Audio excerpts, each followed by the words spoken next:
వేరే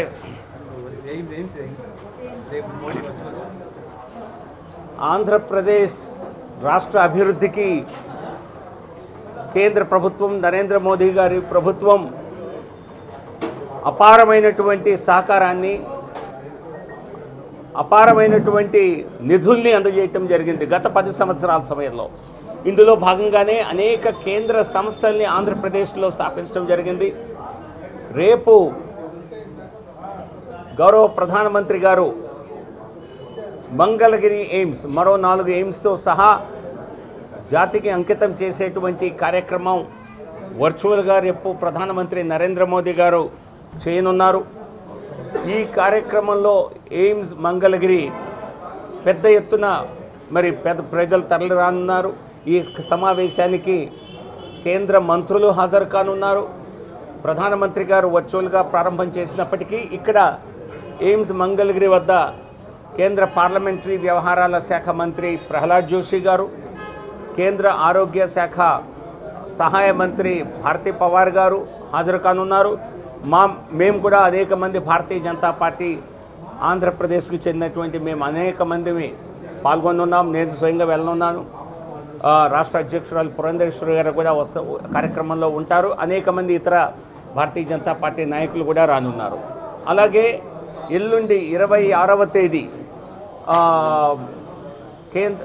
ఉదయం 10:30 గంటలకు దేశవ్యాప్తంగా అమృత్ భారత్ పేరుతో ఏవైతే రైల్వే స్టేషన్స్ని ప్రధాని నరేంద్ర మోదీ గారు దేశవ్యాప్తంగా నిర్మిస్తున్నారో దీని కింద రైల్వే స్టేషన్స్ని అధునాతనంగా మోడర్న్ ఎయిర్పోర్ట్స్ మాదిరిగా రైల్వే స్టేషన్స్ని తీర్చిదిద్దుతున్నారు. ఇదే కాకుండా రీడెవలప్మెంట్ ఆఫ్ రైల్వే స్టేషన్స్ పేరుతో కొన్ని రైల్వే స్టేషన్స్ విశాఖపట్నాన్ని అయితే 450 కోట్ల రూపాయలతో అభివృద్ధి చేస్తున్నారు. అదే విశాఖపట్నంలో మరో 2 స్టేషన్లు సింహాచలం అలాగే కొత్త వలస. ఈ విధంగా రాష్ట్రంలో అమృత్ భారత్ కింద మొదటి దశలో అభివృద్ధి తీసుకునే మొత్తం 78 రైల్వే స్టేషన్స్ని అభివృద్ధి చేస్తుంటే మొదటి దశలో టేకప్ చేసేటువంటి వాటన్నిటినీ కూడా ఎల్లుండి 26వ తేదీ ప్రధానమంత్రి మోదీ గారి చేతుల మీదుగా ఆ కార్యక్రమానికి శుభారంభం చేయటం జరుగుతుంది. దీనికి కూడా రైల్వే రంగంలో తీసుకొస్తున్నటువంటి విప్లవాత్మక మార్పుల్ని ఆ సందర్భంగా కూడా ప్రజలకు తెలియచేయటం జరుగుతుంది. ఇదే కాకుండా రేపు వర్చువల్గా ఈఎస్ఐ హాస్పిటల్ కాకినాడలో కూడా ప్రధాని నరేంద్ర మోదీ గారు ప్రారంభించనున్నారు. ఈ విధంగా అనేక దేశవ్యాప్తంగా కార్యక్రమాలతో ప్రధాని నరేంద్ర మోదీ గారు జరిగిన అభివృద్ధిని ప్రజల వద్దకు తీసుకెళ్లేటువంటి పని రోజు చేస్తున్నారు. ముందుగా మార్చి 1వ తేదీ విశాఖ పర్యటనకు రానున్నారని చెప్పి కొంత మీడియాలో వార్తలు రావటం జరిగింది. మార్చి 1వ తేదీ ఆ పర్యటన ఖరారు కాలేదు. కాబట్టి మరెప్పుడు పర్యటన ఉంటుంది ప్రధానమంత్రి గారిది అన్నదానికి ఖచ్చితంగా కొన్ని రోజులు వేచి చూడాల్సి ఉంటుంది. ప్రస్తుతానికి మనకు కన్ఫర్మేషన్ ఉన్నది రాజ్నాథ్ సింగ్ గారి పర్యటన 26వ తేదీ, 27వ తేదీ. ఆ తర్వాత పర్యటనల గురించి కూడా వివరాలు త్వరలో తెలియజేయటం జరుగుతుంది. Thank you.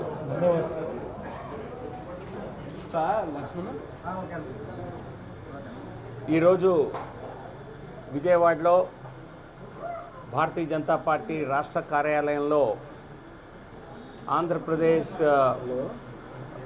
ఏపీ బీజేపీ ఎన్నికల నిర్వహణ కమిటీ ఏర్పాటు చేయటం జరిగింది. దాదాపుగా 3 వారాల క్రితం రాష్ట్ర స్థాయిలో ఒక కమిటీ, ఎన్నికల నిర్వహణ కమిటీ వివిధ బాధ్యతలు సంబంధించినటువంటి 37 అంశాలతో వివిధ కమిటీలను ఏర్పాటు చేసిన ఆ కమిటీ మొదటి మీటింగ్ ఫిజికల్గా ఈరోజు రాష్ట్ర అధ్యక్షురాలు పురంధేశ్వరి గారి అధ్యక్షతను నిర్వహించడం జరిగింది.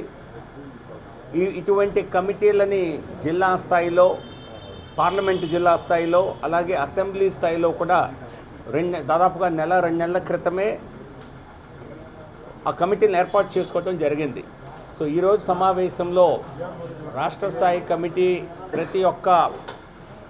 ప్రతి ఒక్క సమూహం ఎటువంటి కార్యాచరణ చేపట్టాలి, ఎన్నికల్ని కేంద్ర భారతీయ జనతా పార్టీకి ఉన్న అనుభవాల మేరకు వివిధ రాష్ట్రాల్లో విజయం సాధించినటువంటి భారతీయ జనతా పార్టీ అటువంటి కార్యాచరణని ఆంధ్రప్రదేశ్లో కూడా మరి అటువంటి అమలు చేయాలన్నటువంటి ఉద్దేశంతో ఈ కమిటీ ఏర్పాటు చేయటం జరిగింది. దీనిలో 37 వివిధ అంశాలకు సంబంధించిన కమిటీలు A to Z ఎన్నికలకు సంబంధించి అన్ని అంశాలకి సంబంధించిన సభ్యులు రావటం జరిగింది. సో ఆ కార్యాచరణతో ఈరోజు భారతీయ జనతా పార్టీ ఎన్నికల సమాయత్తానికి ఒక ప్రధాన ఒక కార్యక్రమాన్ని చేపట్టడం జరిగింది.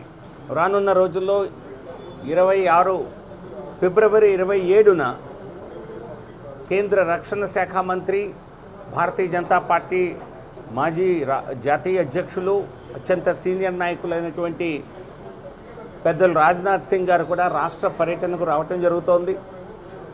ఒకే రోజు 3 క్లస్టర్లలో, అంటే పార్లమెంటు క్లస్టర్లుగా మొత్తం రాష్ట్రాన్ని 5 క్లస్టర్లుగా విభజించి ఒక్కొక్క క్లస్టర్లోనూ ఒక్కొక్క సమావేశం వారితో నిర్వహించడం జరుగుతోంది. ముందుగా వారు ఉదయం విశాఖపట్నంలో ఒక ఇంటలెక్చువల్ మేధావుల సదస్సుని సంబోధిస్తారు. ఉదయం సుమారు 9-11 గంటల మధ్య. ఆ తర్వాత విజయవాడకి అక్కడి నుంచి పర్యటనకు వచ్చి ఇక్కడ 5 పార్లమెంటు జిల్లాలకు సంబంధించినటువంటి కోర్ కమిటీ సభ్యులు ఎవరైతే ఉన్నారో ఆ జిల్లాల్లో ఉన్నటువంటి కోర్ కమిటీ సభ్యులతో 5 పార్లమెంటు జిల్లాలు సుమారు 100 మందితో ఇక్కడ సమావేశం అవుతారు.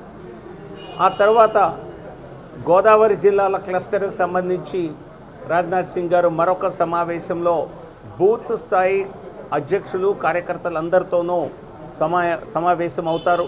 సో ఈ విధంగా జాతీయ నాయకుల రాక మరి ఇక్కడ ప్రారంభమవుతుంది. ముందుగా రాజ్నాథ్ సింగ్ గారి పర్యటన ఉంటుంది. ఆ తర్వాత ఇతర జాతీయ స్థాయి నాయకులు కూడా, సీనియర్ నాయకులు రావటం జరుగుతోంది. భారతీయ జనతా పార్టీ కేంద్ర నాయకత్వం ఇచ్చిన ఆదేశాల మేరకు, సూచనల మేరకు రాష్ట్ర పార్టీ ఎన్నికలకు పూర్తిగా సమాయత్తం అవుతోంది.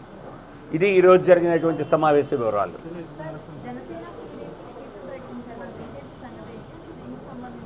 భారతీయ జనతా పార్టీ ఆంధ్రప్రదేశ్లో ఏ విధంగా ఎన్నికల్లో ముందుకు వెళ్ళాలి అన్నది జాతీయ నాయకత్వం నిర్ణయిస్తుంది. ఇప్పుడు మాకున్న జాతీయ సమావేశాలు జరిగాయి, నేషనల్ కౌన్సిల్ సమావేశాలు.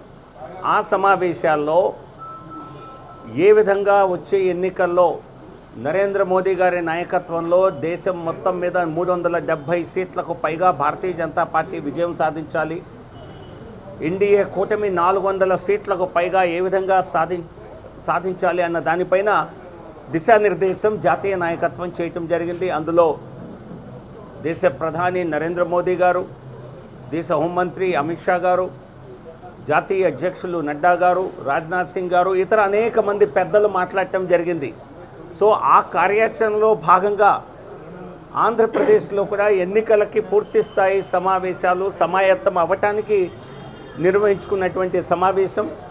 ఎన్నికల పోటీకి సంబంధించిన అంశాన్ని జాతీయ నాయకత్వం, భారతీయ జనతా పార్టీ రాష్ట్ర నాయకత్వానికి తెలియజేస్తుంది. ఇప్పుడు దానిపైన ప్రత్యేకంగా స్పందించే అవకాశం కానీ అవసరం కానీ లేదు.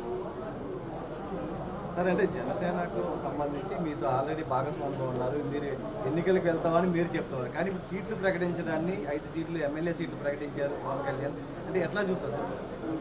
మేము ఎటువంటి కార్యాచరణ పాటించాలి అన్నది నేను చెప్పా కదా. మేము ఒక జాతీయ పార్టీగా ఈ రాష్ట్రంలో ఇండిపెండెంట్గా నిర్ణయాలు ఉండవు. జాతీయ పార్టీ వారు ఇచ్చేటువంటి గైడ్లైన్స్ ప్రకారం భారతీయ జనతా పార్టీ పనిచేస్తుంది. రాష్ట్ర శాఖ మాకిచ్చిన కార్యాచరణ ప్రకారం పార్టీని బూత్ స్థాయి నుంచి రాష్ట్ర వ్యాప్తంగా బలోపేతం చేయడానికి ఎన్నికలకు సమాయత్తం అవుతున్నాం.